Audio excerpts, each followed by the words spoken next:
NEET exam में रहते हैं सिर्फ 40 दिन और ये 40 दिन तुम्हारी लाइफ और करियर के मोस्ट इंपॉर्टेंट 40 दिन रहने वाले हैं, चाहे तुम मानो या ना मानो। तो इसीलिए बहुत इंपॉर्टेंट हो जाता है कि तुम कहाँ से पढ़ रहे हो, कितना पढ़ रहे हो, क्या तुम राइट रिसोर्स से पढ़ रहे हो, क्या तुम वो पढ़ रहे हो जो एग्जाम में पूछा जाने वाला है।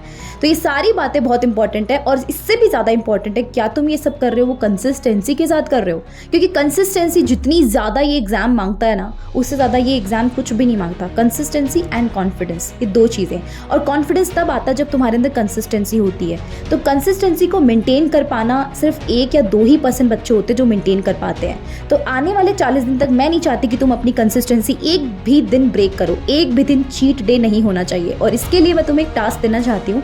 इन 40 दिन के अंदर मैं चाहती हूँ कि तुम एक डॉक्टर बन जाओ। डॉक्टर का मान लो कि एक पेशेंट है, उसको 4 या 5 दिन की सर्जरी परफॉर्म करनी है, मान लेते हैं, या 8 घंटे की सर्जरी परफॉर्म करनी है।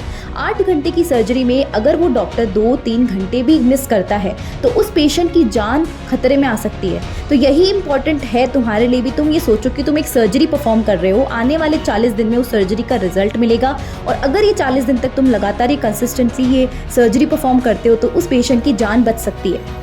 तो ये तुम्हारे हाथ में है। तो वो पेशेंट कोई और नहीं, तुम खुद हो। तुम्हारी खुद की लाइफ सेव हो सकती है अगर तुम अच्छे से पढ़ाई करते हो, अच्छे से कंसिस्टेंसी मेंटेन करते हो। अगर तुम्हें ये चैलेंज एक्सेप्ट है तो प्लीज़ मुझे कमेंट्स में जाकर चैलेंज एक्सेप्टेड ज़रूर लिखना। और 40 दिन के अंदर नीट को क्रैक करके दिखाएंगे। और ये पूरा प्रॉपर प्लान ना, शेड्यूल है वो इतना स्ट्रिक्ट है, तो प्लीज़ फॉलो करना। जो जो मैं बोलती हूँ वो फॉलो करना। ये सारे शेड्यूल, सारे प्लानिंग, सब कुछ मैं टेलीग्राम पर शेयर करूँगी। रोज़ तुम्हें कितना, कब उठना है, कब कैसे पढ़ना है, ये बहुत इंपॉर्टेंट होगा ट्रैक करना। तो ये सारी चीज़ें मैं ट्रैक करूँगी, तो टेलीग्राम जरूर ज्वाइन करना, डिस्क्रिप्शन बॉक्स में लिंक है। तो चलिए स्टार्ट करते हैं वीडियो को बिना किसी देरी के। My name is Ekta Soni, very very warm welcome to this YouTube channel. अगर आप चैनल पे आ गए हैं तो प्लीज़ सब्सक्राइब जरूर करिएगा, क्योंकि बहुत सारे बच्चे सिर्फ वीडियो देखते हैं लेकिन सब्सक्राइब नहीं करते हैं। तो मैं बता दूँ, इस वीडियो को 2 टाइप के बच्चे देख रहे होंगे। पहला वो जिसने अभी इस साल बोर्ड एग्जाम दिया है, दूसरा वो जो ड्रॉपर है ऑलरेडी।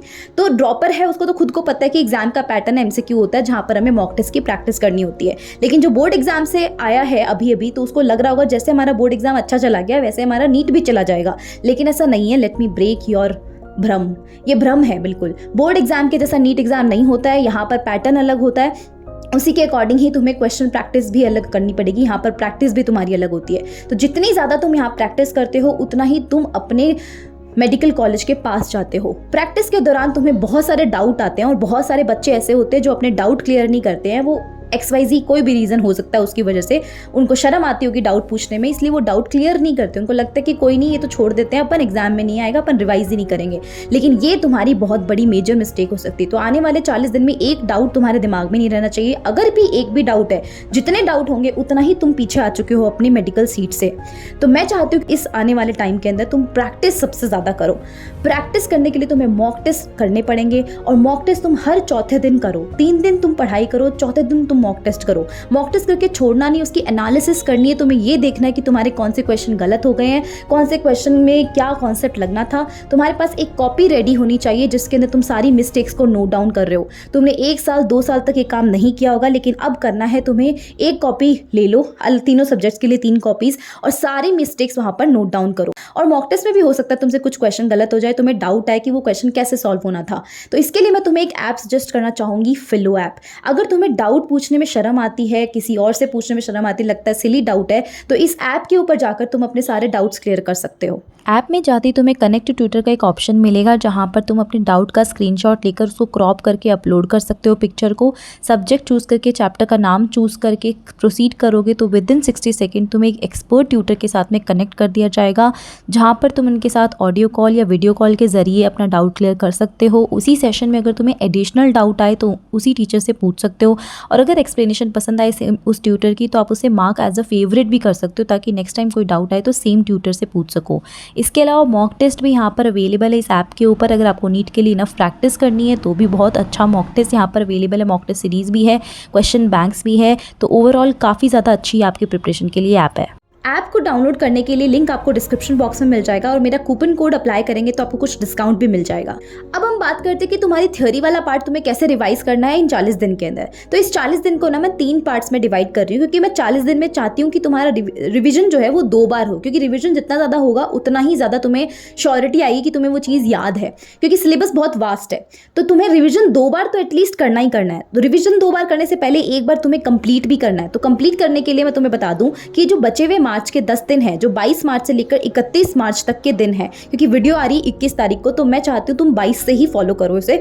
तो 22 से लेकर 31 तक जितना भी तुम्हारे पास टाइम बचता है ना, इसको तुम करोगे। जितने भी तुम्हारे पास हार्ड चैप्टर्स होते हैं, तुम्हें लगता है कि ये चैप्टर मुझे थोड़ा कम आता है, वो वाले चैप्टर्स तुम लो और उनको अच्छे से ब्रशअप करो, उनको अच्छे से करो। अब इनके लिए तुम क्या कर सकते हो, वन शॉट वीडियोस देखो यूट्यूब के ऊपर। थोड़ा अगर लगता है कि हार्ड चैप्टर थोड़ा डिटेलिंग में वन शॉट चाहिए, तुम वन शॉट देखो। तुम्हें पार्ट वाइज चाहिए, तुम पार्ट वाइज देखो थोड़ा सा। लेकिन मैं तुम्हें ज़्यादा कहूँगी कि वन शॉट ही देखो। पार्ट वाइज देखना चाहो देख सकते हो 2x पे लगा के, लेकिन वन शॉट देखोगे थोड़ा डिटेलिंग में किया हुआ वन शॉट, वो देखना, तुम्हें काफ़ी हेल्प मिलेगी। वन शॉट देखकर फिर प्रैक्टिस करो, क्वेश्चन की प्रैक्टिस, ये बहुत इंपॉर्टेंट होता है। प्रीवियस ईयर पेपर पिछले 5 से 7 साल के बहुत इंपॉर्टेंट होते हैं। यहाँ से कॉन्सेप्ट्स रिपीट होते हैं, क्वेश्चन रिपीट नहीं होते, कॉन्सेप्ट्स रिपीट होते हैं। तो ये इन 10 दिन के अंदर मैं तुमसे चाहती हूँ कि जितने भी हार्ड चैप्टर्स है ना, वो कर लो, फिजिक्स केमिस्ट्री एंड बायो के। तो आज बैठकर तुम्हें एक काम करना है, पेपर पेन लेकर बैठो, सारे के सारे चैप्टर्स को नोट डाउन करो, फिजिक्स केमिस्ट्री एंड बायो के। फिर देखो कि तुम्हें कौन सा चैप्टर ईजी लगता है, कौन सा चैप्टर तुम्हें मॉडरेट लगता है, कौन सा चैप्टर तुम्हें हार्ड लगता है। जो हार्ड लगते हैं उनको पिक कर लो, कल से ही लग जाओ। डे वाइज क्या शेड्यूल रहना चाहिए, कितने घंटे तुम्हें फिजिक्स पढ़नी, कितने घंटे बायो पढ़नी है, वो वाला मैं तुम्हें बता दूंगी टेलीग्राम पर। डेली मैं तुमसे टेलीग्राम पर शेयर करूंगी वो स्टडी रूटीन, और जिसको तुम्हें अच्छे से ब्लाइंडली फॉलो करना है। तुम्हें नींद आ रही, तुम्हें आलस आ रहा है, मुझे नहीं फर्क पड़ता। मुझे फर्क पड़ता है कि तुम्हें एक मेडिकल सीट मिलनी चाहिए आज से आने वाले 40 दिन के बाद। ठीक है, अब हम बात करेंगे भाई 10 दिन में तुमने हार्ड चैप्टर्स को कर लिया। अब आने वाले जो 1 अप्रैल होगा, 1 अप्रैल से 15 अप्रैल तक के 15 दिन जो होंगे, वहाँ पर तुम्हें ईजी टू मॉडरेट चैप्टर्स जो तुम्हें लगता है कि भाई ठीक है इजी लगता है और मॉडरेट भी लगता है तो हो जाएंगे वो, तो वो कर लो। 15 अप्रैल तक तुम्हारे पास डेडलाइन है, तुम्हें अपना सिलेबस कंप्लीट कर देना है एक बार। और इस दौरान में तुम्हें मॉक टेस्ट भी लगाने हैं। यहाँ पर ऐसा नहीं कि सिर्फ थ्योरी पढ़ते जा रहे हो, मॉक टेस्ट लगाने हैं। मॉक टेस्ट कब लगाने हैं, हर चौथे दिन। जैसे मैंने बताया 3 दिन पढ़ाई करो, चौथे दिन मॉक टेस्ट लगाओ। मॉक टेस्ट लगा के उसके एनालिसिस करो, कौन सा क्वेश्चन गलत हुआ, कौन सा नहीं हुआ, कौन से कॉन्सेप्ट पे बार बार गलतियां कर रहे हो, क्या कैलकुलेशन मिस्टेक में गलती हो रही, कहाँ गलती हो रही है, वो सब कुछ एक मिस्टेक कॉपी में नोट डाउन हो जानी चाहिए। वो मिस्टेक कॉपी भी तुम 4-5 दिन से बार बार रिवीजन करो। अगले मॉक टेस्ट में बैठो तो उस मिस्टेक कॉपी को रिवाइज करके बैठो कि मैं ऐसी गलतियां फिजिक्स में करता हूं या करती हूं, ताकि तुम्हें आइडिया लग जाए। ठीक है, और ऐसे जैसे तुम चौथे दिन मॉक टेस्ट दोगे और 3 दिन पढ़ाई करोगे, इस 3 दिन की ड्यूरेशन में अगर तुम्हें टाइम मिल पाए तो एक कोशिश जरूर करना कि एक प्रीवियस ईयर पेपर हर दूसरे दिन लगाना। एक प्रीवियस ईयर पेपर हर दूसरे दिन लगाने को इसलिए बोल रही हूँ क्योंकि ये प्रीवियस ईयर पेपर एक बार लगाने से काम नहीं बनता, ये बोर्ड एग्जाम नहीं है। यहाँ पर तुम्हें बार बार वो प्रीवियस ईयर पेपर लगाओगे ना, तो तुम्हें क्या होगा ना कि तुम्हें आइडिया लगेगा। एक बार आइडिया नहीं, तुम्हें बार बार आइडिया लगेगा और वो क्वेश्चन तुम्हें याद होने लगेंगे, कॉन्सेप्ट याद होने लगेंगे और तुम्हें लिटरली बहुत हेल्प मिलेगी। जब एग्जाम में बैठोगे तुम्हें लगेगा कि यार ये कॉन्सेप्ट, ये सेम चीज जो है रिपीट हो चुकी है। तो प्लीज एक बार प्रीवियस ईयर पेपर को बार बार रिवाइज करना। सिलेबस के साथ प्रीवियस ईयर पेपर्स भी रिवाइज करने होते हैं। तो हर दूसरे दिन एक प्रीवियस ईयर पेपर और हर चौथे दिन तुम्हें एक नया मॉक टेस्ट लगाना है। ये मॉक टेस्ट लगाने के लिए तुम ऑफलाइन टेस्ट सीरीज या ऑनलाइन टेस्ट सीरीज जहां से चाहो तुम कर सकते हो, लेकिन मैं पर्सनली रेकमेंड करूंगी ऑफलाइन मॉक टेस्ट सीरीज को। अगर तुम्हारे सिटी में है ऑफलाइन मॉक टेस्ट सीरीज, बिल्कुल ज्वाइन करो जाकर, क्योंकि बहुत इंपॉर्टेंट होगा पेन पेपर पे प्रैक्टिस करना, क्योंकि एग्जाम भी पेन पेपर मोड में ही हो रहा है। उसके बाद आते हैं 15 अप्रैल के बाद। 15 अप्रैल से लेकर तुम्हें 30 अप्रैल तक क्या करना है। तो यार 30 अप्रैल तक बचे हुए जो 15 दिन होंगे, वहाँ पर मैं 5-5 दिन का तुम्हें टाइम देती हूँ हर सब्जेक्ट के। एक सब्जेक्ट को तुम्हें 5 दिन में, दूसरे सब्जेक्ट को फिर से 5 दिन में, तीसरे सब्जेक्ट को फिर से 5 दिन में तुम्हें डिवाइड करना होगा और वहाँ पर रिवाइज करना होगा। अब तुम एक सब्जेक्ट को 5 दिन तक कंटिन्यूसली चला सकते हो, तुम्हारे ऊपर है। मेरे लिए तो बहुत बोरिंग हो जाता है, मैं समझती हूँ तुम्हारे लिए भी हो जाता होगा। तो तुम क्या करो कि इन बचे हुए जो 15 दिन है उसके अंदर फिजिक्स केमिस्ट्री और बायो को स्प्रेड कर लो कि इतने चैप्टर्स आज करने, इतने चैप्टर्स कल करने। तो ऐसे स्प्रेड कर लोगे तो तुम्हारे लिए ईजी रहेगा। 30 अप्रैल तक एक 1 गो रिवीजन हो जाना चाहिए। उसके बाद बचेगा तुम्हारा 5 मई को पेपर है, तो बचेंगे तुम्हारे पास 4 दिन, 1st, 2nd, 3rd, 4th में। इन 4 दिन के अंदर तुम्हें एक बार एक दिन में एक सब्जेक्ट कंप्लीट करना होगा। तो बेसिकली तुम्हें पहले तो क्या करना है, अपने सारे सिलेबस को कंप्लीट करना है। दूसरा 15 अप्रैल से 30 अप्रैल तक तुम्हें करना है एक subject is equal to 5 days में रिवाइज करना है। फिर तीसरा रिवीजन का जो फेज आएगा उसमें तुम्हें करना है 1 subject is equal to 1 day, वैसे रिवीजन करना है। बस ये फॉलो करते जाओ और इस दौरान बीच बीच में मॉक टेस्ट वाला प्लीज करना, क्योंकि बिना मॉक टेस्ट के तुम्हें लगता होगा कि तुमने कितना कुछ पढ़ लिया है, तुमने मेहनत करी है।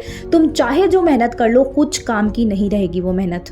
तो मैं चाहती हूँ तुम मेहनत कर भी रहे हो तो राइट डायरेक्शन में करो, मेहनत करो और मॉक टेस्ट लगाओ। मॉक टेस्ट में नंबर कम आएंगे, बहुत सारी ऐसी सिचुएशन होंगी जब कम नंबर आए, कभी ज़्यादा भी आएंगे।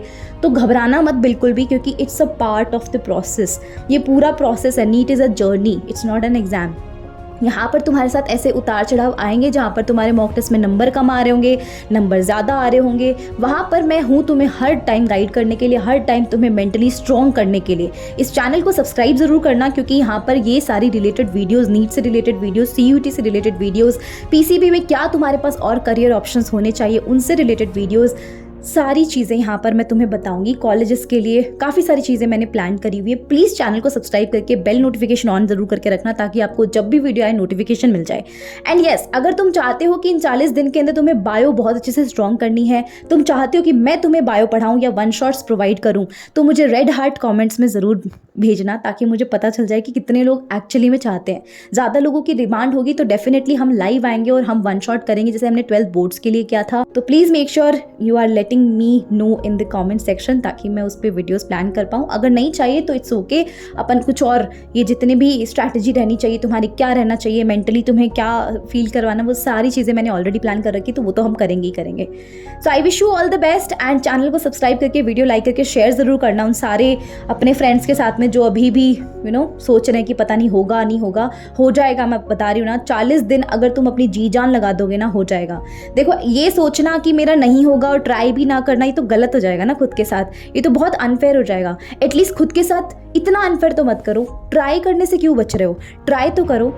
वर्स्ट सिनेरियो ये होगा कि तुम्हारा नहीं होगा तो मैं हूँ, मैं बताऊंगी तुम्हें कि क्या और करियर ऑप्शंस है।